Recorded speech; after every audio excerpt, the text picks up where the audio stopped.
Okay, hello everyone. Hope you all are having a good weekend. Please forgive me. I have been sick for, oh gosh, probably over a week now. So if my voice sounds a little deep and hoarse, that's why. I have finally gotten the Openbox ISO ready. Right now it is only available on OSDN. Yesterday I tried uploading it. Well, I did upload it to SourceForge, and it never would show up. It kept saying the ISO was pending, and finally 19 hours later I think it was 19 hours after I originally uploaded it, it finally showed up in the Openbox folder on my SourceForge site.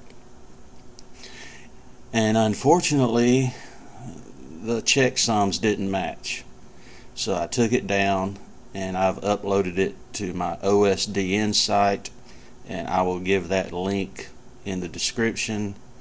I'll also try to re-upload it again to SourceForge later on today, and if it's successful I'll put that link in the description later on also.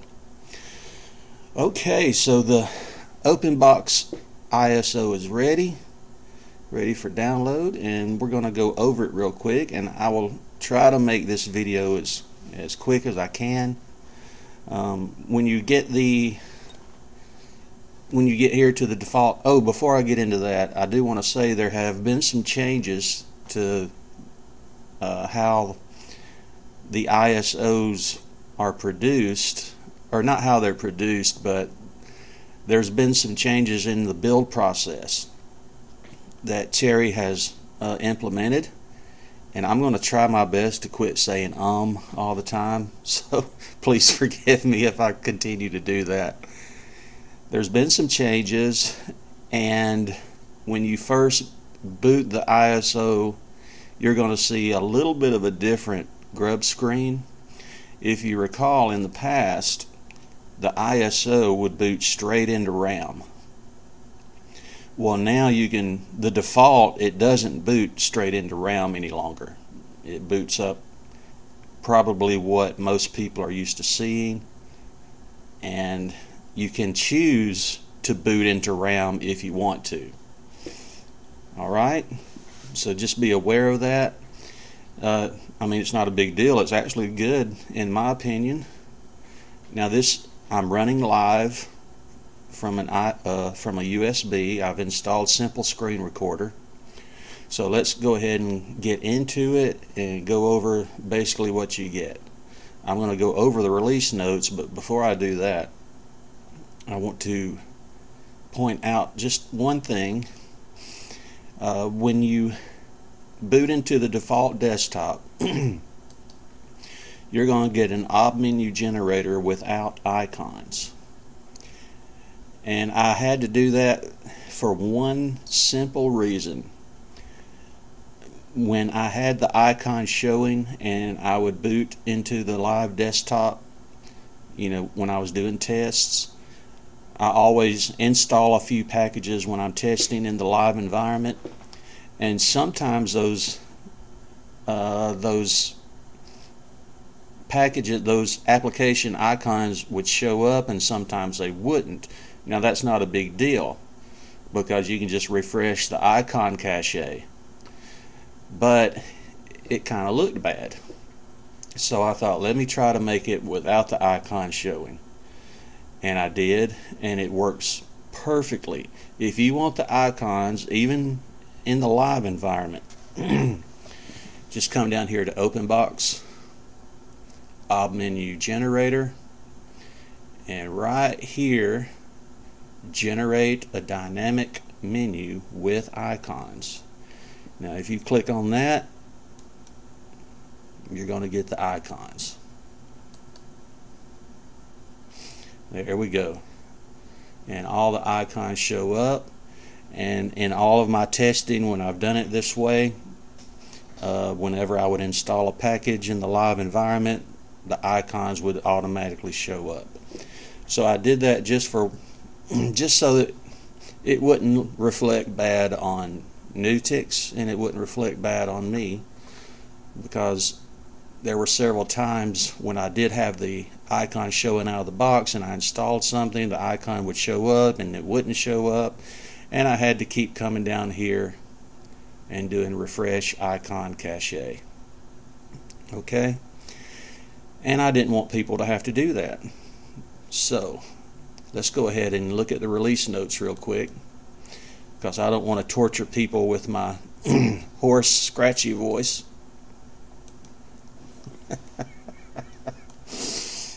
Oh, I didn't mean to do that. Oh dear. Okay, here's what we're going to go over. The basic commands. I'm not going to go over that. I did that in a previous video, and of course you just look over, there's the basic commands. Now I do want to talk about the Openbox menu, which includes a menu chooser and menu backup. Alright, so let's look at first the Openbox menu. Out of the box is Ob Menu Generator. And if you're unfamiliar with Ob Menu Generator, what this is, it is a dynamic Openbox menu. When you add an application or remove an application, it's done automatically. You don't have to edit any XML file or anything like that. Let's go ahead and I will install I'll install Calculator. That seems to be my standby, doesn't it? And I'll install gpickview, which in NuTyX is called LXDE gpickview. Use the number one password that I use in the live environment, and both of those packages are now installed. And there's Calculator, and there's gpickview. Alright, and you saw they automatically showed up. You didn't have to edit a file or anything. However, in the menu, if you come down here to Openbox, Openbox, menu chooser. Alright, click on menu chooser, and you get this nifty little window that opens up where you can choose these different menus. If you want to try them all, you can. Ob Menu Generator with no icons. If I click that, it'll do away with the icons, same as doing it from the Ob Menu Generator menu entry here. Generate a dynamic menu, that'll do the same thing, no icons. Okay, I'll put the icons back. There we go. Now this is a P menu, and when I say P menu in here, what I'm talking about is the dynamic applications menu. I'll go ahead and click on that. Now here is the Openbox menu with papyrus icons, and this is the P menu right here, applications. It gives you the applications that are installed, and all these have icons, as you can see. Now here's P menu with NuTyX circle icons, and you can see it changed over to NuTyX circle. Now the one thing about this, if you use one of these and you're not using those actual icons from Customize Look and Feel, if you can see there, it's still using the papyrus icons. So you would have to go over to Customize Look and Feel and change your icon theme to NuTyX circle. Apply it, and now that should show the applications. There we go, with NuTyX circle icons. Alright, now we have P menu with simply gray circles, and I asked the developer of this icon theme if I could use his icons. I think they're pretty, I love seeing them in the menu. If you look at them in the file manager, it may not be Oh, I haven't changed the icons yet. Let me go ahead and do that real quick. If you look at them in the file manager, it might be a little strange looking at them because you're not used to seeing something like this, but I really like them. Simply gray circles. File manager. And you see what they look like in the file manager. But I really like how they look in the Openbox menu. I think that's pretty sharp myself. I know it's not to everyone's taste, but I wanted to include them if the developer would allow me, and he did allow me to. Alright, here we have P menu with no icons. Now this one you won't have to do anything. Applications will automatically not show any icons. And the last one is manual with no icons. And what this is a manual. I've set up a lot of it. I went ahead and included a lot of the application, I can't think of what these are called.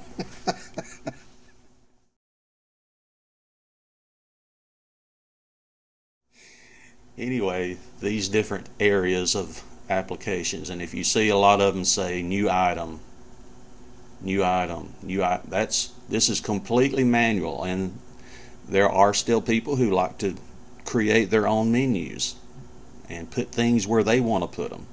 So I thought I would include this also. Now there are, like here in accessories, I have leaf pad and nitrogen, PAVU control and multimedia. Settings, these are all the settings here. I went ahead and made those. And system, all the different things here for the system, and of course the few system accessories that I include. So that brings me to another thing about this menu chooser. I went ahead and put that back on P menu with, oh, I should have put it on. I'm gonna, just for the sake of saving time, I'm gonna put it on simply gray circles, since that's what the applications are still on right now. That brings me to another thing here, the menu backup. Alright, now if you choose to use one of these instead of Ob Menu Generator, you're gonna have to edit. Like if you want to edit any of these menus, like you want to add something up here, or you want to change something that I've got already in the menu, let's say you change that, you're going to want to come here and use menu backup. And what that does, I'll show it to you in the file manager. What that does is it will back up the menu you have just edited. Let's go to hidden files, config, Openbox, and here we have this menus folder, and in here we have all those different, other than Ob Menu Generator, we have these different menus. If you open it up, like we're on the simply circles, here's the menu XML. Let's say you have edited this menu here. If you want that menu to be available in the future, the menu you have just edited, you need to come here and click on menu backup. And what that does, it takes the menu XML file from the Openbox folder and overwrites the one that you're working on. Alright, each one, it doesn't matter if you did NuTyX Circle, Papyrus, Manual. When you click on menu backup in that menu, it's going to go to the correct folder to be backed up. If you don't do that, and let's say you decide you want to change the Ob Menu Generator for a while, and you decide, oh, that was fun, but I want to go back to my simply gray circles. When you change back over, you're not going to have all those edits that you made. And I realize that's probably going to tick some people off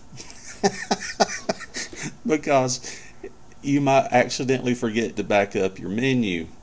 That's why I want to stress it. I actually thought about not doing this. I thought about just using Odd Menu Generator and not including all these, but there are still people who like different types of menus, so I wanted to do, you know, something to kind of appeal to a broader spectrum of people. Alright, let's see. Let's look at I'm just going to stay on that menu right now. Look back at the release notes. P menu. Alright, P menu. We just talked about it in the Openbox menu, but here on the Tent 2 panel, we have a launcher for the P menu here, you see. Let me get this out of the way so you can see it a little better. We have the different areas of the applications, and it's also here on the XFCE4 panel. Now, I didn't make a keyboard shortcut for this P menu because, I mean, it's available in 2 places already, so I just left it like it is. The XFCE4 panel, that's what this is up here. I have it starting. It's in the auto start file. It's automatically starting. It's up here on top of your screen. Now, recently, Cherry added, oh gosh, I can't think of what that dock is called. I'm sorry, guys. I am sick. I can't think of what the dock. He just added one of the really popular docks into the repositories.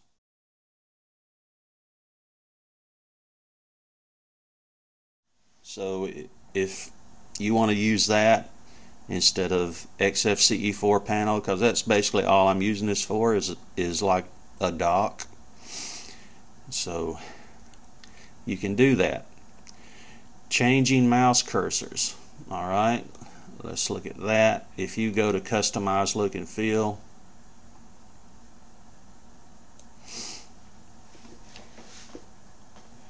and let's go to mouse cursor.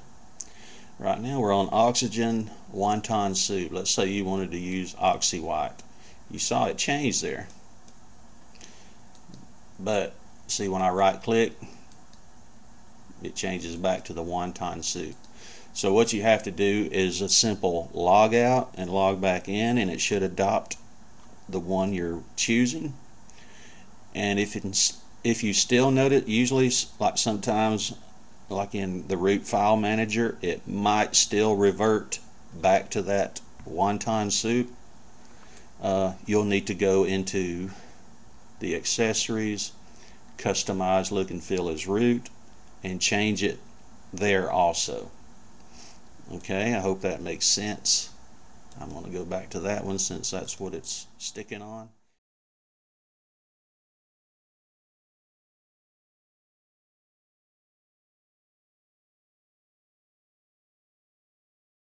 Papyrus folder script. I included the papyrus folder script, and I need to change over to, let me change to the papyrus icons. I'll do papyrus dark. Still okay. Let me change my menu to the papyrus.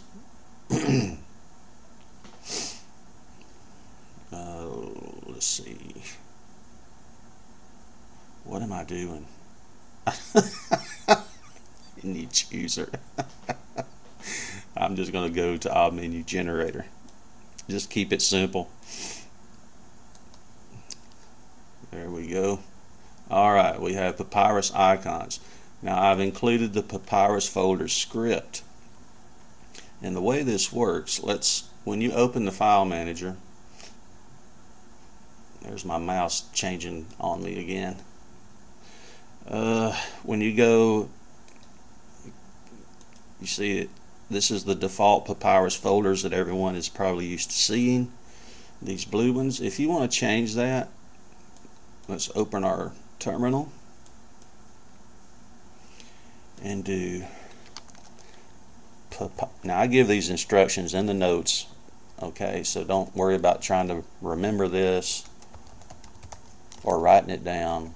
Papyrus folders -L, and that will list the available colors.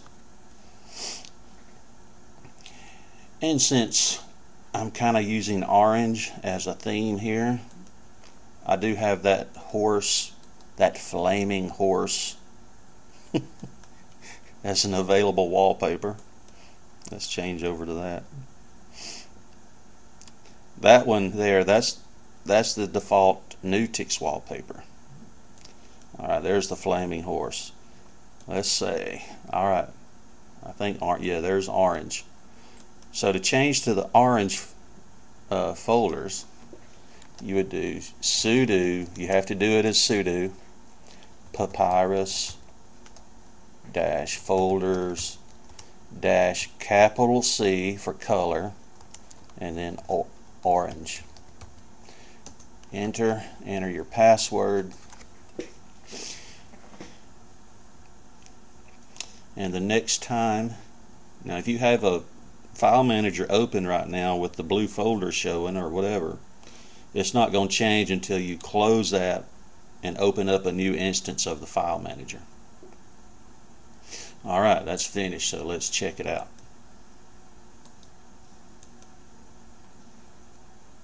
And there's the orange folders. Alright, so that is included.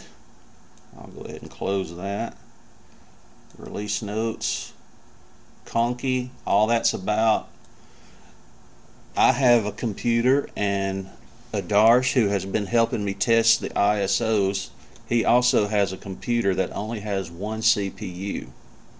So what I've done, I normally include 2 CPUs in this Conky, but so that it'll show up for anybody, what I did was I commented out the second CPU right here. Hope you can see that okay. I have those 2 lines commented out for the second CPU bar, and if you have more than 2 CPUs, you'll have to manually add those here into the Conky RC. But that's why there's only one CPU showing, is just so that the Conky would show up for anybody, because there are still people like Adarsh and myself who still have computers that only have one CPU. And the last thing is thanks and acknowledgments. And I go over who I want to thank. I especially want to thank Terry, the developer of NuTyX, for giving the world this amazing system. He's been a joy to work with, super nice guy, very helpful, and I can't thank him enough. You know, when I first heard about NuTyX and learned that it was based on LFS and BLFS, I thought, man, that's out of my reach. I can't. there's no way I'm willing to tackle a system like that right now. And I've been watching it for I'm going to say 2 or 3 years. I'm not really sure. I finally decided I'm going to go ahead and try that and just see what it's like. And it blew me away. To me, it's one of the simplest systems to use. He has done an amazing job in what he's done to provide this system, to make it so easy to use. It follows the KISS philosophy, and to me, it's my favorite system. I want to thank the developers of Menu Generator and pMenu for providing the menus that they do. They've done something absolutely great and made life a lot simpler for people who don't necessarily want to have to edit their menu XML file all the time. Thanks to Adarsh for all his help, his advice, and his influence in what he's done in helping me test these ISOs. The the menu that came with the JWM ISO, the applications menu, that's the one I was testing, and I wasn't too sure about it, but Adarsh, if I'm saying your name wrong, I apologize. Adarsh kind of confirmed for me to use that menu, that he had tried several different menus in JWM, and that's the one that worked best for him. I had tried a couple of menus with JWM, and that's the one I liked the best, so he helped confirm that for me. And finally, thanks to anyone who may want to give this system a try. I hope you enjoy it. And like I said, it is available on OSDN. If you're not familiar with OSDN, it is there I go saying and smacking again. I'm sorry. It's like SourceForge. I believe it's based in Japan though. And I think the one thing that differentiates OSDN from SourceForge, or the one thing I'm aware of, is they only host open source projects. And SourceForge, they'll host, you know, just about anything. So I want to thank OSDN also. So there you go, guys. The Openbox ISO is ready to download, and I was talking with Adarsh. I said I think I'm probably going to take a break for a while from making any more ISOs, but I did have one idea, and I don't know if I'm going to do it or not, but just create an ISO with all three of the window managers that I've made ISOs for, JWM, Fluxbox, and this Openbox. I might make an all-in-one, but I'm not sure. I'll have to think about it. But you guys, thanks for watching. If you try the ISO out, I hope you enjoy it. Hope you have a great weekend, have a great morning, afternoon, evening, wherever you are. You guys take care. Thanks.